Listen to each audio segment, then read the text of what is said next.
entrevistas. Visítenos y participe. www.lahoradelaverdad.com.co.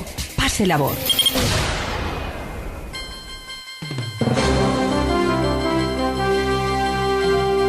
Señor profesor de Estudios Estratégicos e Internacionales y consultor de Seguridad y Defensa, Román Ortiz, muy buenos días. Hola, buenos días, doctor Londoño, ¿cómo está? Pues bien, señor, y muy deseoso de que usted nos explique qué es eso del Grupo Mensual de Contacto de Países Aliados de Ucrania. ¿Qué es, qué significa y en qué medida eso pudiera alterar el curso de lo que llaman una guerra, que no es otra cosa que una masacre sin piedad que ejecuta Rusia contra su vecino de Ucrania? Pues es un intento de coordinar un poco la asistencia que está llegando a Ucrania, que hasta ahora, aunque la OTAN ha tomado una posición y la Unión Europea han tomado una posición para intentar coordinar esa ayuda. Se trata de mejorar la coordinación porque ahora mismo se está entrando en una fase de la guerra en la que es muy importante que haya la mayor sincronía posible entre los intentos entre los envíos de ayuda. Fíjeme que le explique en un minuto por qué. Durante la primera etapa de la guerra, lo que se proporcionó a Ucrania fue sobre todo armamento de usar y tirar, digamos, ¿no? Es decir, eran misiles antitanque y Javelin, sobre todo, y misiles antiaéreos que disparan combatientes individuales desde el hombro y que no tienen nada más que un uso. Eso tenía unos problemas logísticos, eso carece de problemas logísticos, simplemente las armas se entregan y se usan. En esta segunda etapa de la guerra, lo que está pasando es que Rusia ha movido el eje de la campaña a la región del Donbass y está utilizando de cada vez de manera más masiva carros de combate, tanques y vehículos blindados y artillería de largo alcance. Para contrarrestar eso, los países aliados de Ucrania están transfiriendo este tipo de equipo también a Ucrania. Como digo, tanques y artillería de largo alcance sobre todo. El problema es que hay muchos países entregando equipo de características muy distintas y en cantidades pequeñas. Y eso crea un enorme problema logístico y de mantenimiento, porque hay que mantener equipos muy distintos, con especificaciones técnicas muy distintas, municiones distintas, etcétera, etcétera. Entonces es importante poder coordinar de la mejor manera posible esos envíos para que no haya tantos problemas para el mantenimiento, porque lo que cada vez parece más claro es que la guerra va a ser larga. Estamos hablando de que estamos en la segunda etapa de la guerra, pero no hay ninguna expectativa de que esto se vaya a acabar pronto. Otro aspecto de lo que demanda coordinación es la asistencia económica y humanitaria a Ucrania. Una de las cosas que está haciendo la Federación Rusa es básicamente destruir sistemáticamente la infraestructura económica y las ciudades ucranianas para arruinar el país. Eso requiere que haya una respuesta en términos de envío de cantidades masivas de asistencia humanitaria y económica a Ucrania. Y eso también tiene que ser coordinado e integrado. Entonces es un poco el esfuerzo en el que se está. Ayer el presidente Biden pidió al Congreso 33.000 millones de dólares para escalar la asistencia a Ucrania. Entonces, de lo que se trata es de integrar eso con lo que están haciendo otros países, particularmente los países europeos, para que tenga mayor efectividad, ¿verdad? Bueno, entonces es una lucha por la coordinación de tantos esfuerzos que se están haciendo, pero que son esfuerzos disímiles y que hay que poner en orden para que sean eficaces. ¿Entendemos bien, profesor? Sí, así es. Es decir, hay dos problemas ahora mismo con la asistencia a Ucrania. Por un lado, que usted está señalando, que es básicamente un problema técnico, pero que al final del día tiene unos efectos estratégicos muy grandes, ¿no? Y se están enviando demasiadas cantidades pequeñas de equipos muy distintos unos de otros y resulta muy difícil mantener todo eso en funcionamiento.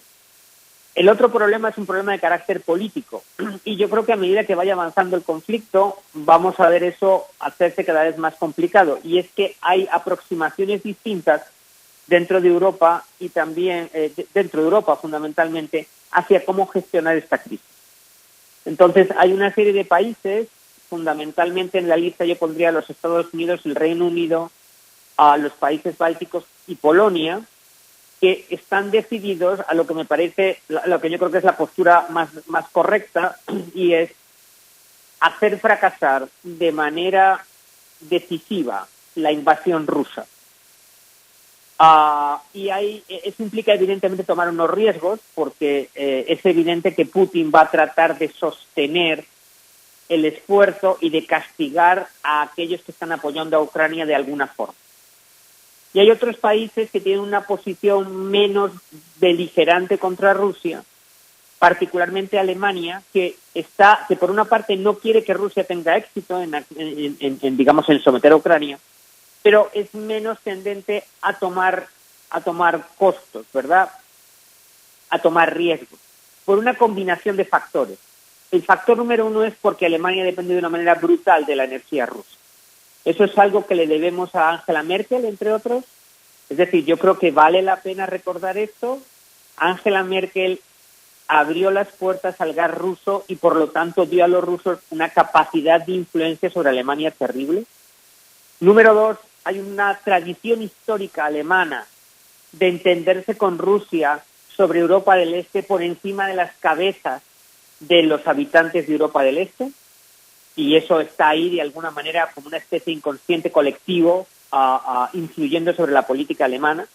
Y número tres, no cabe la menor duda de que por la posición geográfica donde está, Alemania es la que de las grandes potencias europeas es la que sentiría de manera más directa posibles desenlaces de la guerra, como por ejemplo el colapso de Rusia, ¿no? Si Rusia finalmente pierde la guerra, ¿verdad? O por el contrario, una escalada militar rusa de grandes dimensiones, ¿verdad? Entonces todo eso induce a Alemania a tener una posición menos dura con Rusia. Entonces va a hacer falta, digamos, discutir y buscar una posición común, y cada vez eso va a ser más importante a medida que pase el tiempo, ¿verdad? En la medida en que pasa el tiempo y en la medida en que se desarrolla una guerra, tan absurda como puede ser una guerra, pero este es el mayor de los absurdos conocidos. Finalmente, ¿qué es lo que está peleando Rusia en este momento? Con grave daño para su propia población.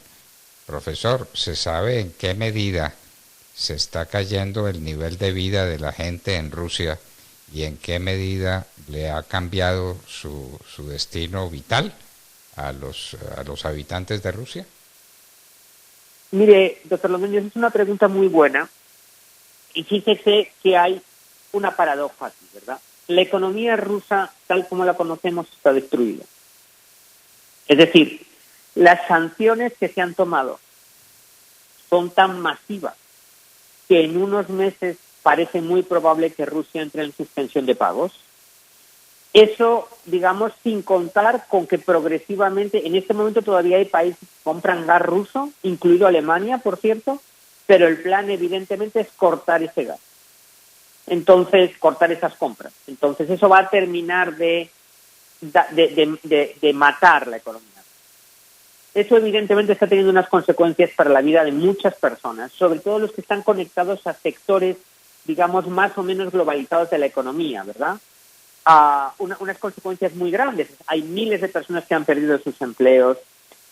Y por otra parte, este proceso ha venido acompañado de un endurecimiento de la represión en Rusia, que ha hecho que miles de profesionales de clase media, digamos lo que se llama la inteligencia, ¿no?, en Rusia, abandonen abandonen Rusia y busquen, digamos, otros lugares donde vivir.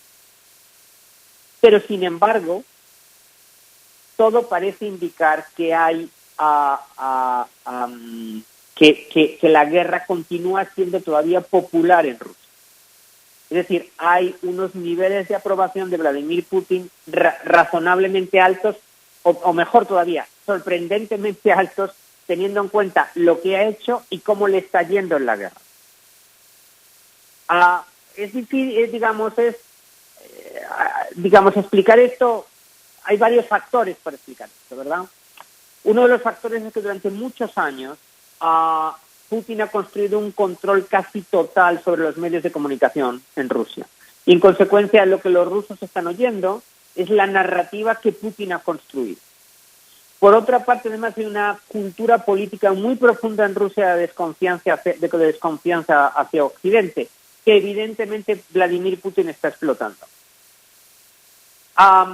Y además hay un sentimiento nacionalista muy fuerte en Rusia.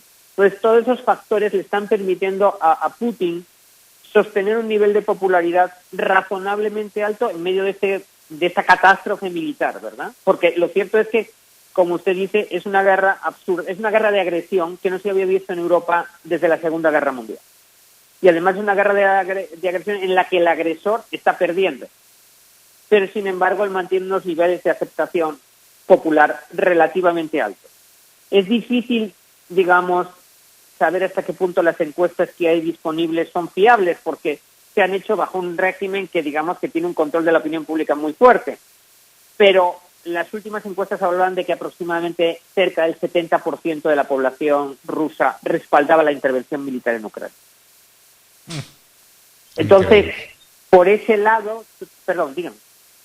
No, que increíble, digo yo. Perdón, no quería interrumpirlo. No, para nada. Efectivamente, es decir, resulta difícil de creer, pero es así. Entonces eso le da un margen de maniobra a Putin para seguir adelante con la guerra, ¿verdad? Que me parece que es uno de los temas que todo el mundo tiene que empezar a asumir. Nuestra forma de entender los conflictos armados está construido en base a nuestra experiencia en los años 90, donde las guerras eran cortas. Y los países occidentales, por una serie de razones políticas, han tendido a hacer conflictos bélicos cortos durante los años 90. Pero de lo que estamos hablando ahora es de una guerra que puede prolongarse durante años. Bueno, durante años una guerra de este tamaño y con esta significación no la resiste Rusia, porque por mucha ojeriza, diríamos en términos muy coloquiales, que le tenga a Occidente, le tiene más pasión a comer bien, a vivir bien, a tener un alto nivel de vida, que es el que está perdiendo, y los rusos lo tienen que estar notando.